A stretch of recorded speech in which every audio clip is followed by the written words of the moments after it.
Today I'm doing a tutorial video. I'm going to do one of these every week. It is a Scratch tutorial video, and it is for beginners to a coding programming language called Scratch. This is a programming language, and as you can see, there are multiple different features. Scratch is best for beginners, so if you wanna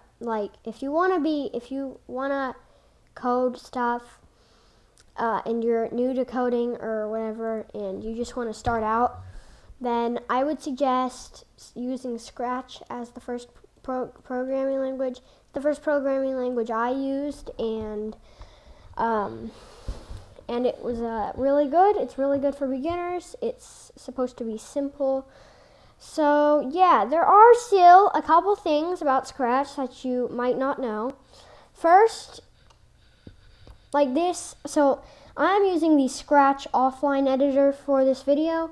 I'm not using the online editor, but I will be so basically the only difference that I have found so far between the offline editor and the online editor is, like, the only difference is there's no backpack because you're not sharing your projects. Backpack is something different. We might get to it in another tutorial video. But for now, let's do the video. But before we do that, please subscribe, like the video, and hit the notification bell so you don't miss an upload. And with that said, let's go into the video.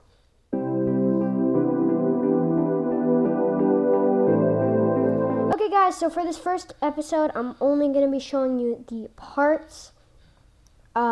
There are multiple parts, so I'm going to try to explain what every part is and what each one does. Note real quick that I am using Scratch 3.0. If you are using the 2.0 or the 1.4, I use the 3.0. I started off with the 2.0, but I use the 3.0 now. Sometimes I use the 2.0, probably just for only just for projects that I used to work on that were made in the 2.0 editor. Of course, you can load a project, but I just like to use 2.0 for the projects that are already in 2.0. But yeah, remember, I am using 3.0. So there are 3 tabs here in the top left below the navigation bar. So you have the code tab, and yeah, first we're going to be talking about the code tab. So first you have the blocks palette, which is where you're going to get all your blocks from. The blocks are basically what makes up the whole the whole project that you would be working on. There are a couple things, variables, and my blocks are a little bit off from the rest, but we will be getting to that those in a future episode. Today we're just explaining the parts and how they work. So this is the blocks palette, and this is the code area. It is a big empty space. We have little draggers that we can navigate the code area with. You may not be able to see this, but there are dots every here and there, like one here and one here. You may not see them. Well, whenever I move it, the dots are moving, so we are actually moving through. And yeah, so this is the code area, and to get a block into the code area, you want to go to the blocks palette, and you want to click on any block and drag it into the code area and leave it there. Now, as you can see, we can scroll around. There's plenty of space for our blocks. So yeah, if you want to get rid of a block, just drag it back into the blocks palette and it will disappear. So yeah, that was the code area and the block palette. For this code tab, we also have the sprite pane. Now there are certain, like, you see this cat up here? This is called the stage. This is the stage right here. What you see what you are going to be seeing, what you see on the projects that you create will be displayed up here. So back to the sprite pane. This is called a sprite. In the editor, you can drag it, but yeah, in the editor you can drag it around. There are ways that you will be there are some ways that you won't be able to drag this around. So just keep that in mind for projects that we will be making in the future. If I went into full screen mode, this is full screen mode. I would not be able to drag it around, as you can see. Now there are a couple different ways. You can make the blocks area bigger, but I like to have it like this. I like the stage to be big enough so I can see it. I like to have the sprite pane here. The sprite pane, what Liza was going to say, is going to contain all your sprites. A sprite is basically something on the stage that can be controlled. It can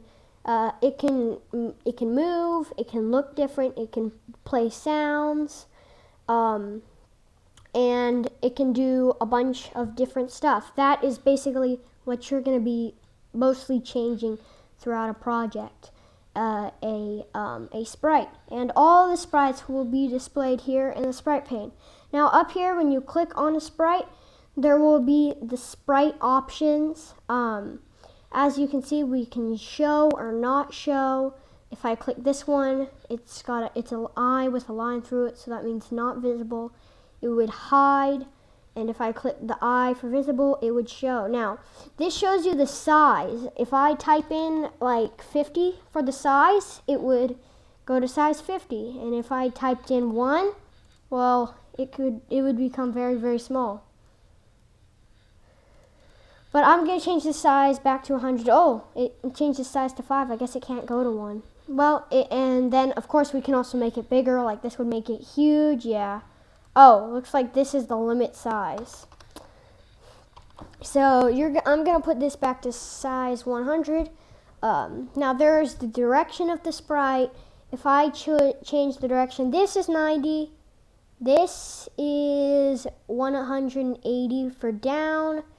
This is -90 for left, and this is 0 for up. But we are going to not get into this today, and we are going to set the direction to 90. So, these are the final things up here in the sprite options, other than this, which we will get to in a minute. This is the X and the Y. Now the X axis runs along from left to right. So basically the X position is here to here, basically from here to here on the stage. The Y axis runs up and down, as you can see here and here. The Y axis runs up and down, and that's where your sprite goes from up here to up here.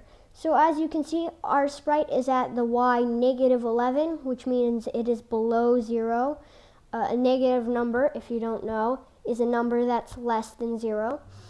And we are also at X -19. Now the center of the stage is 0, not -0, just regular 0.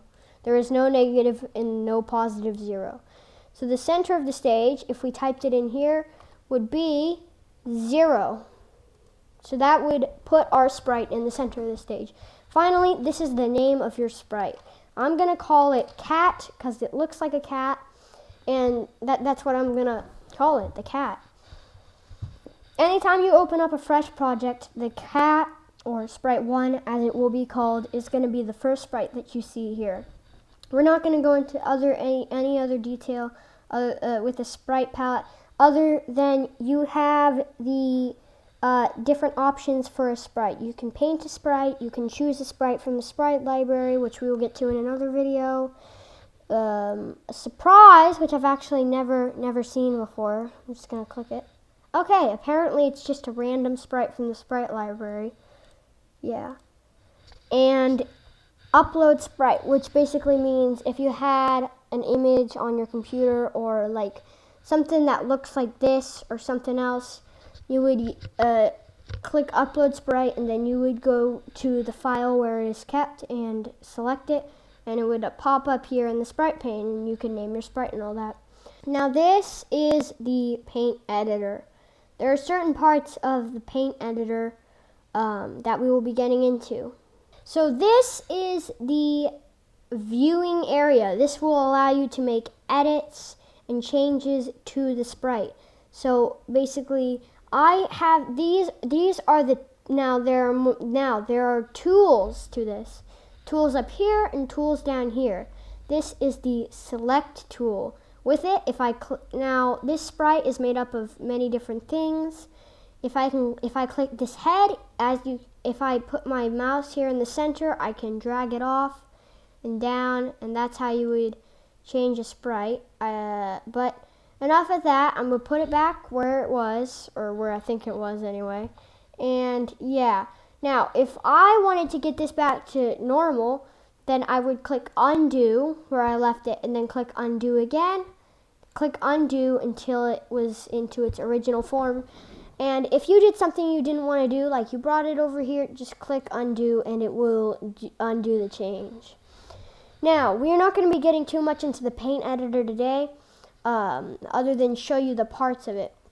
Now this is the costume pane. It is similar to the sprite pane, but costumes are basically different ways the sprite would look. So as you can see here, we have a running sprite and a standing sprite. So the standing sprite is the first costume, automatically named costume 1, but again, you can change the name. I'm just going to call it 1. And as you can see, the sprite, this is the first costume, and then this is the second costume. And then of course you can paint more costumes. You can get a surprise costume like this. This is a costume of some random sprite. And you can even upload costumes, surprise costume, and upload costumes just like we uploaded sprites. If I'm saying sprites, sorry, I'm talking about costumes right now. Over here is the sprite pane, here is the costume pane. Another thing is, I don't think I ever talked about this. I don't really know what this is called, but I'm just going to call it the stage area. The stage is something, basically, it's like a sprite. It's kind of like its own sprite, but it's not really a sprite. It's basically the stage, the viewing area. And it would have certain backdrops, like you could upload certain backdrops. There are custom backdrops, or you could paint your own backdrop, similar to how you would paint a sprite. No, the same as how you would paint a sprite, but the stage doesn't move. The stage doesn't do anything. It's just a look for what's behind the sprites. So, out of the stage, actually, the stage is its own thing. It has code, it has backdrops, and it has sound. So basically, it's essentially its own, it's kind of its own sprite. There are just certain blocks that it can't use, like motion blocks. There are certain motion blocks that it can use no motion blocks because the stage doesn't move. And there are certain looks that have been altered, certain things that can't be here. But other than that, we are still on the sprites right now. So this is the paint editor. You have all of the options. We will one day be discussing the paint editor, but that is not what we're doing right now. So yeah, the costume, the paint editor, which is this costumes, the paint editor would allow you to make changes to a costume. This whole thing is the paint editor and is inside the costumes tab.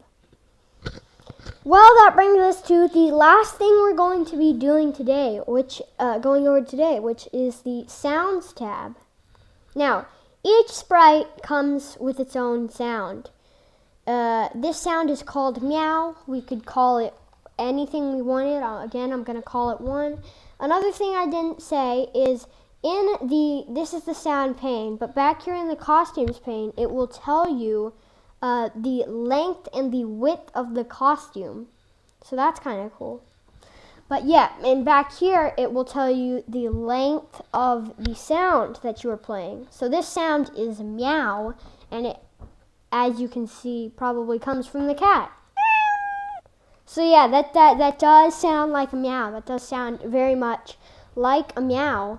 We can listen to it again. Now here are the tools. We could play it in reverse, which kind of sounds weird. And again, we have the undo tool and the redo tool. I never went over the redo tool, but if you did something wrong and you undid it, but then you thought, oh, that was nice, I should have kept it like that, then you can just do the redo tool. Now this is the edit. This is basically the edits. This is how you make edits. These are the tools. And this is the sounds pane. This is all the sounds you will have. Like you can get a surprise sound, like wobble. There is a sound library, but we're not going to be getting into that. There is also a costume library, and it's all the costumes of every sprite ever. So that would be a lot of costumes. And then, of course, you can upload a sound from your computer. And yeah, that is going to be most of what we're doing today. The only other thing is down here you have choose a sound from the library and record a sound. You can record a sound using your microphone. Now, the way I've been opening these is if you just let your cursor hover over it for a second, and if it's over any of these, it will not close. But you don't need to click it or anything. If I clicked it, it would go automatically to the sprite library. Same with the costumes and the same with the sprites. Now, the backdrop, you can get a surprise backdrop like this backdrop, and you can choose a backdrop like I already said. But other than that, that is all we're going to be talking about today. The last thing is it will actually tell you the width and length of a backdrop. So that is also kind of cool.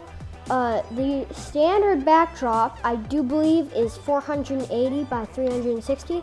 So if you have a picture that doesn't fit, I don't know if you could do this, but you can. I think you might just be able to like select a certain part, or you can make the picture 480 by 360. Well, that's all we're going to be talking about today. Wait for next week where we're going to be talking about more things. And yeah, I hope you all enjoyed this first video, and I will see you all later. Bye!